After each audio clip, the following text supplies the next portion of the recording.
How's it going? Gonna do a quick 5,000 mile review of the GR Corolla, what I'm doing to the car, and the reasons behind that.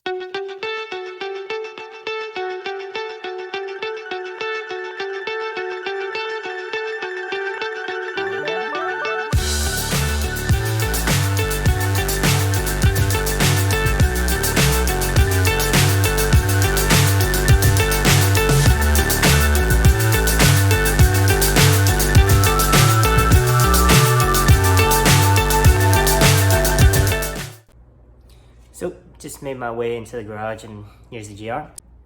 So my GR, as you can tell by the hood, is actually a core, but it does have all the important packages. So it does have the rear diff. It actually has the JBL sound system, which I don't really listen to the radio very much, primarily just podcasts. So the quality is fine. So I've actually had this car for about a year now. Actually, let me just double check. Yeah, just about a year now. My registration is as of February. So had it for about a year, but I've only driven about 5,800 miles. I work from home, so I don't get too many miles on the vehicle. I've only had one small issue where randomly one drive after I stopped, it sounded like there was some ticking. Took it in, they couldn't figure out what was going on. Hasn't happened again, so no issues. Talk about the things that I like and why it makes a good daily driver. So obviously having a hatch makes it really easy running to Costco, picking up stuff, no issues at all. Plenty of space there. Also having the back seat for the kids makes it very useful. Obviously this guy does not have that, so I can't take the kids around, can't pick up things of that nature. It's also a lot less low than the GT3, so driving around the town, it makes it a lot easy. Roads here in Texas are not great, so yeah, it's just very convenient. It is fun to drive, and obviously being a little bit slower than this car here, I can still have fun without getting arrested. Now, moving on to the things that I don't like about this car, the interior, as probably a lot of you guys have already heard, is not great. It did not have an armrest, and then obviously I got that aftermarket one installed. The name of the brand is escaping me right now, but it's a little wobbly. I think they have a stabilization plate that you can purchase that makes that better. But yeah, its interior is that of an economy car.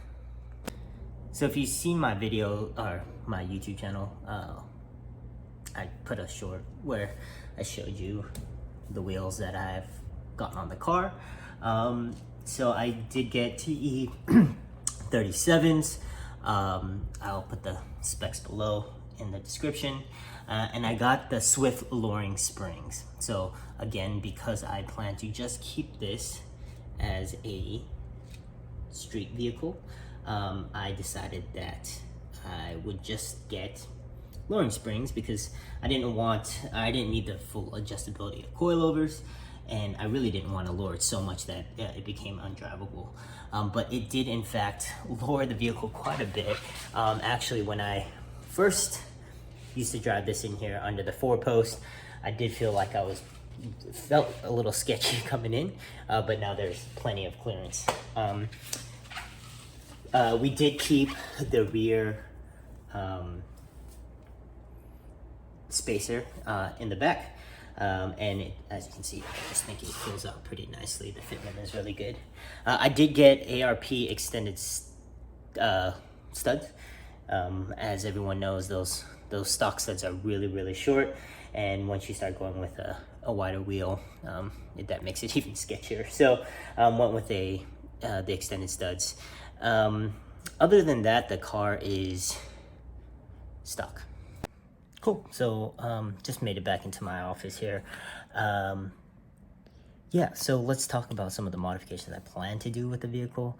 On top of that, again, keeping in mind that I am going to leave the vehicle as a street vehicle. So I do plan to probably get an intake. The induction noises are pretty subtle in stock form, and I am looking at possibly some carbon bits to replace some body panels or additional body panels on the vehicle. And then lastly, I may consider a catback exhaust. Again, since it is a daily and I do plan to have my kids in the vehicle, I want to keep the drone down to the minimum, and make it a comfortable ride. Again, I don't drive the car a ton, hence the less than 6,000 miles in just over a year. So that is kind of the modification plans coming up into the future. So why have I decided to keep the GR Corolla as a street-only vehicle and not a track vehicle? So I'll give 3 reasons. The first reason being I just don't want to invest the amount of money into the GR to make it reliable on the track. So right now, obviously, the rear diff solution doesn't exist yet, but if something does come up, it is going to be quite costly to try to get put in place. Second, it's just not that fast in comparison to my my track vehicle. So I had another just track only vehicle while I had the GT3.